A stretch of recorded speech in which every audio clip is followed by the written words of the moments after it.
আজ ভীষণ গরম, তবুও এই দহন উপেক্ষা করেই বেরিয়ে পড়লাম এক তীর্থস্থান দর্শনের উদ্দেশ্যে। না না, এই তীর্থস্থানে কোনো দেবদেবী দেখার নেই। যাক, তীর্থস্থানের কথা পরে বলছি। আপাতত মহানায়ক উত্তম কুমার থেকে মেট্রোতে চলেছি। ট্রেন চলছে, নামবো গিরিশ পার্ক। নেমে পড়লাম গিরিশ পার্ক মেট্রো স্টেশনে। কলকাতা শহর মানেই নানা ঐতিহ্য, আর তার মধ্যে এই যানটি অন্যতম। হ্যাঁ, নানা রিক্সা। এই রিক্সায় উঠে পড়লাম, যাচ্ছি গন্তব্যে। রিক্সা থেকে নেমে একটু হাঁটা, যাব কলকাতার এক সাবেকি বাড়িতে, যে বাড়ি বাঙালির মনে মননে চিন্তায় চেতনায় মিশে আছে। এইবার এসে দাঁড়ালাম এই বিশালাকায় তোরণের সামনে। এই নিশ্চয়ই বুঝেছেন আমি কোন তীর্থস্থানের কথা বলেছি। হ্যাঁ, আমার আজকের তীর্থ জোড়াসাঁকো ঠাকুর বাড়ি। বাঙালির প্রাণের কবি, বাঙালির চিরবান্ধব রবীন্দ্রনাথের জন্মস্থান জোড়াসাঁকো ঠাকুর বাড়ি। 7ই মে 1861 আর বাংলার 25শে বৈশাখ 1268। এইবার এসে পৌঁছেছি মূল ফটকের সামনে।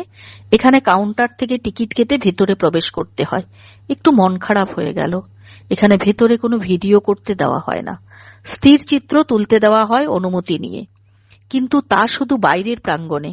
মিউজিয়ামে কোনো ছবি তুলবার অনুমতি নেই। তার মধ্যে যতটুকু পেরেছি তোমাদের জন্য সংগ্রহ করবার চেষ্টা করেছি। ইনি মহর্ষি দেবেন্দ্রনাথ ঠাকুর, কবির পিতৃদেব। প্রণাম মহর্ষি। প্রাঙ্গণে রবীন্দ্রনাথের এই উজ্জ্বল মূর্তির সামনে না গেলে হয়? তুমি আদি কবি, কবি গুরু তুমি হে, মন্ত্র তোমার মন্ত্রিত সব ভুবনে।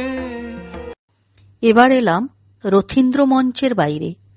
রথীন্দ্রনাথ রবীন্দ্রনাথের জ্যেষ্ঠ পুত্র। তার মর্মর মূর্তিতে মালা পরানোর সুযোগ হাতছাড়া করা যায়? এ তো আমার পরম সৌভাগ্য, এক অদ্ভুত অনুভূতি। এইবার প্রবেশ করলাম ঠাকুরবাড়ির ঠাকুর দালানে। ঠাকুর দালান হল জোড়াসাঁকো ঠাকুরবাড়ির অন্যতম ঐতিহ্যবাহী অংশ। এখানেই একসময় ঠাকুর পরিবারে দুর্গাপূজা, সাংস্কৃতিক অনুষ্ঠান ও পারিবারিক সভা অনুষ্ঠিত হতো। বিশাল খোলা উঠোন ঘিরে থাকা এই দালানটি বাংলার প্রাচীন জমিদার বাড়ির স্থাপত্যের এক সুন্দর নিদর্শন। রবীন্দ্রনাথ ঠাকুরের শৈশব ও পারিবারিক জীবনের বহু স্মৃতি এই ঠাকুর দালানকে ঘিরে রয়েছে। সেই সময় এই দালানে নানা সাংস্কৃতিক অনুষ্ঠান আয়োজন করতেন ঠাকুরবাড়ির সদস্যরা। আজও রবীন্দ্র জয়ন্তীতে সেজে ওঠে এই ঠাকুর দালান। এবার আমরা দেখব মিউজিয়াম। চলুন যাই। যদিও এখানে হয়তো সব ছবি বা ভিডিও দেখাতে পারবো না, কিন্তু এই মিউজিয়াম না দেখলে অনেক না জানাই থেকে যেত। তোমাদের বলবো, যারা এখনো জোড়াসাঁকো যাওনি তারা ঘুরে এসো।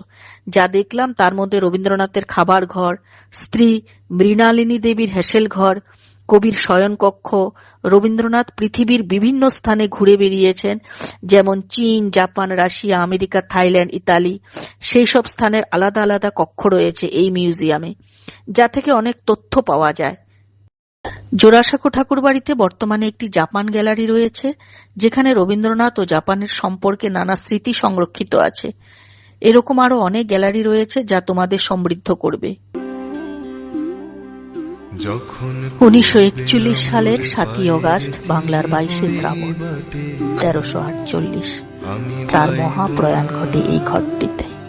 আমি বাইব না মোরে ক্রিয়া তরি এই ঘাটে গো, যখন পড়বে না মোর পায়ের চিহ্ন এই বাটে, আমি বাইব না। এই ছিল আমার আজকের তীর্থস্থান, যার হাতটি ধরে আজও বাঙালি চলতে স্বাচ্ছন্দ্য বোধ করে। আজও যার কারণে বাঙালি সাবালক হইব হইব করেও হইতে পারে না। আমাদের আনন্দে, দুঃখে, প্রেমে, বিরহে যিনি আজও বর্তমান, তার জন্মস্থান দর্শন করে আমি সত্যি অভিভূত। আমার এই ভিডিও ভালো লাগলে লাইক, কমেন্ট, শেয়ার করতে ভুলো না। প্রতিদিন যেভাবে তোমাদের পাশে পাই, এবারও তেমনিই পাশে থেকো। ধন্যবাদ।